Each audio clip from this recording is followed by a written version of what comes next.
मित्रांनो, काल एका दादाची कमेंट आली मला की ते म्हणे दादा शेळी पालन करावं की बोकड पालन, याच्यावरती मला माहिती सांगा म्हणे. तर त्या विषयावरती आपण आजचा हा व्हिडिओ बनवणार आहे. हा टॉपिक बनवणार आहे. व्हिडिओ शेवटपर्यंत बघा. नमस्कार मित्रांनो, मी सागर डेकरे ऑफिशियल या चॅनलवर तुमचं स्वागत आहे. तर मित्रांनो, आपण शेळी पालन आणि बोकड पालन याच्यामधील काय फरक आहे, आपण योग्य कोणतं करायला पाहिजे, एक शेळी पालन करायला पाहिजे की बोकड पालन, सगळ्यात जास्त प्रॉफिट आपल्याला कशामध्ये भेटेल, तर याच्यामध्ये थोडा फरक आपण दोन्हीमध्ये बघणार आहोत. फक्त व्हिडिओ स्किप न करता शेवटपर्यंत बघा, जेणेकरून शेवटचा मुद्दा असा असणार आहे की खरंच तुम्हाला कोणता व्यवसाय करायचा याच्यावरती आपलं शेवटचं टॉपिक राहणार आहे. तर चला आपण विषयाला सुरुवात करूया. मित्रांनो, सर्वप्रथम घेऊया आपण बोकड पालन. बोकड पालनाचं जर म्हणलं तर बोकड पालनामध्ये आपल्याला किती प्रॉफिट राहू शकतो आणि किती त्याच्यामध्ये खर्च लागू शकतो, सगळं टोटल गणित आपण थोडक्यात सांगण्याचा तुम्हाला प्रयत्न करतोय. आता बोकड पालन करायचं म्हटल्याच्यानंतर तुम्हाला काय करावं लागणार, मार्केटमधून एक सरासरी 3,000 रुपयापर्यंत तुम्हाला बोकड आणणं आहे. समजा कमीत कमी 3,000 रुपयाचं एक बोकड धरा. 3,000चं बोकड तुम्हाला एक सरासरी 2.5-3 महिन्याचा, 2 महिन्याचा समजा, 2.5 महिन्याचा म्हणजे 2 महिन्याचा बोकड तुम्हाला सरासरी 3,000 रुपयामध्ये भेटेल. 2-2.5 महिन्याचा. आणि 3 महिन्याचं जर म्हणलं तर तुम्हाला चांगल्या क्वालिटीचं जर म्हणलं तर 4,000 रुपये लागतील. चांगल्या क्वालिटीचं बरं का, हायेस्ट क्वालिटीचं. आता तुम्ही जर 4-4 हजाराचे बोकड जर आणल्याच्या नंतर त्यांना काय करावं लागतं, चांगल्या क्वालिटीचे बघून आणावं लागेल तुम्हाला. सुरुवातीला सांगायचं म्हणजे आता आणल्याच्या नंतर 4-4 हजार रुपये तुम्ही तसे त्याच्यामध्ये 4,000 रुपये गुंतवणार. समजा धरा आपण तुम्ही 4 बोकड आणले, 40,000 रुपये त्याच्यामध्ये गुंतवणूक केली. 40,000 रुपये गुंतवणूक केल्याच्या नंतर सरासरी तुम्हाला 3 महिन्याचे बोकड आहेत, तर ते तुम्हाला कमीत कमी 6 महिने सांभाळणं आहे. 6 महिन्याच्या नंतर 6-7 महिने, त्यावेळेस तुम्हाला ते 4चे 8 होणार. आता त्याच्यामध्ये कसं आहे, खुराक तुम्हाला एक टाईम त्यांना खुराक द्यावाच लागणार. खुराकाचं जर म्हणलं तर टोटल आता तुम्ही जर बोकडं तर 10 आणले, 10 बोकड म्हणजे 4-10 40, तर आता यांना 100 ग्रॅम जर खुराक म्हणलं तर 1 किलो होऊ राहिलं. समजा रोजचं 1 किलो जर म्हणलं तर कमी धरलं बरं का आपण, तरी तुम्हाला एका महिन्यामध्ये सरासरी 1 किलो जर म्हणलं रोजचं तर 30 किलो, 30-90 म्हणजे 1 क्विंटल धरा. समजा 1 क्विंटल खाद्य तुम्हाला लागणार आहे, म्हणजे 2,000 रुपये तो खर्च जाणार. मेडिकलचा वेगळा, असं सरासरी 4-5 हजार रुपये, 5,000 रुपये पकडूया आपण. 5,000 रुपये खर्च, चाऱ्याचा खर्च जाऊ दे. समजा चारा घरचा असतो आपल्या, त्याचा काही विषय नाही आहे. पण आता हे जे बोकड आणले तुम्ही, हे बोकड तुम्हाला 6 महिने सांभाळायचे, म्हणजे 3 महिने आणले, 3 महिन्याचे आणले, परत 3-4 महिने धरू आपण, म्हणजे 7 महिने, 4 महिने सांभाळायचे. आता 4 महिन्यामध्ये आपल्याला काय होणार आहे, हे बोकड जे आणले तुम्ही, हे 40,000 रुपयाचे आणलेत. 40,000चे 80,000 रुपये आपलं किती 4 महिन्यामध्ये होणार. 80,000 रुपये होणार. 80,000मधून आपला खर्च जाणार 5,000 रुपये, म्हणजे आपल्याला राहणार किती 75,000 रुपये. 75,000तून तुमचे वजा करा 40,000 रुपये, म्हणजे राहतात 35,000 रुपये. 35,000 रुपये जरी म्हणलं मित्रांनो, तर सरासरी एका बोकडामागं तुम्हाला 3,500 रुपये राहतात.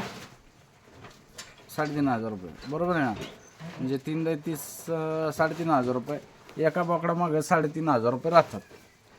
आता हे कसं आहे माहिती आहे का, अगोदर त्याच्यामध्ये गुंतवणूक करणं आहे तुम्हाला 40,000 रुपये, आणि त्याच्यानंतरच आपल्याला ते परत निघतात, म्हणजे 35,000 रुपये तुम्हाला 4 महिन्यात निघतात.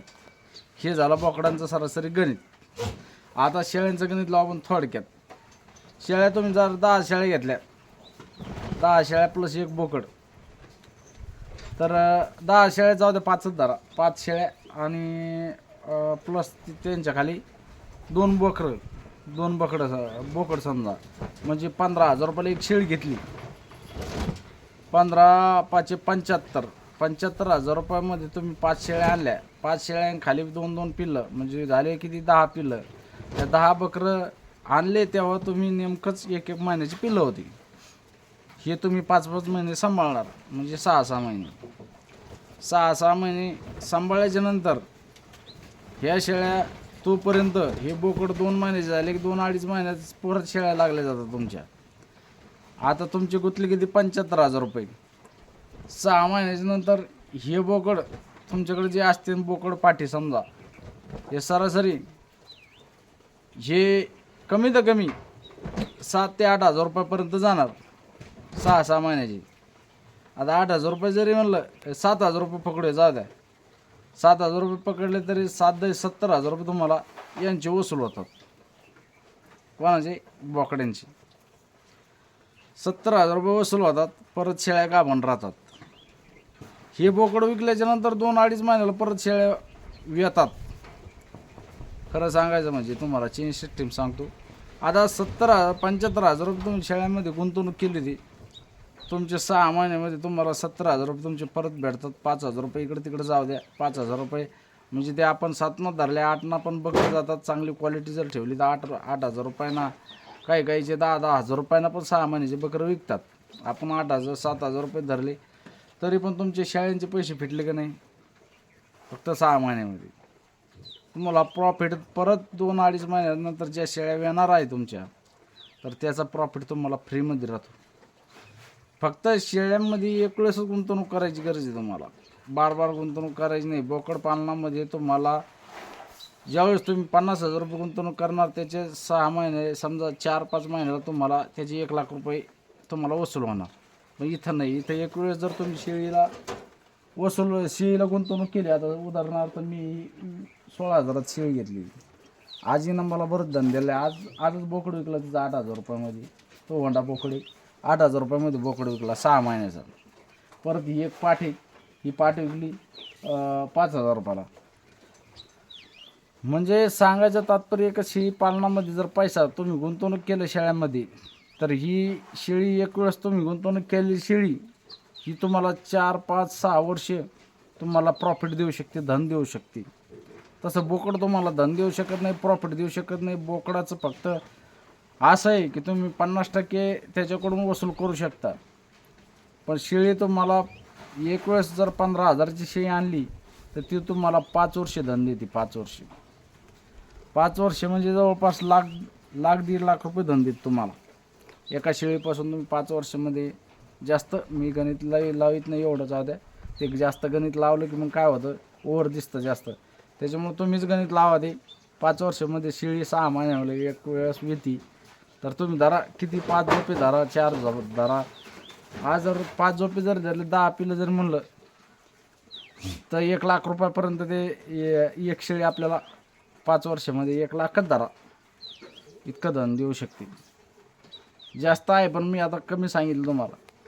तर खरं सांगायचं म्हणजे बोकड पालनात एवढा प्रॉफिट नाही इतका शेळी पालनामध्ये.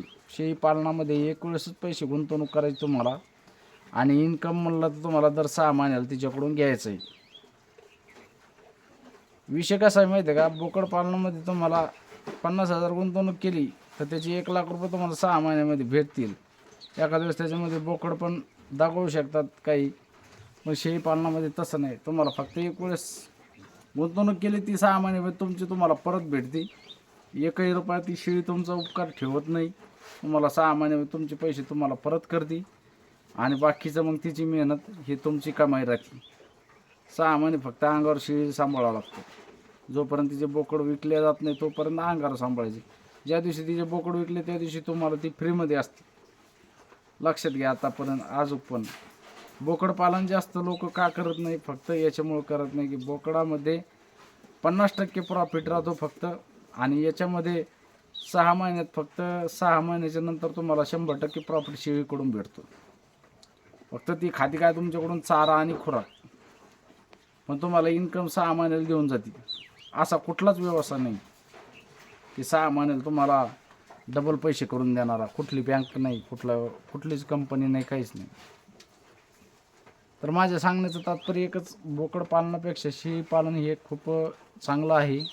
आणि तुम्ही डायरेक्ट शेळी पालन 1, 2, 3 जसं तुम्हाला ॲडजस्ट होत्या तसं शेळी पालन सुरू करा. बोकड पालनामध्ये आपल्याला तर नाही बाबा, ज्यांना आवडतं ते करू शकतात, काही अडचण नाही.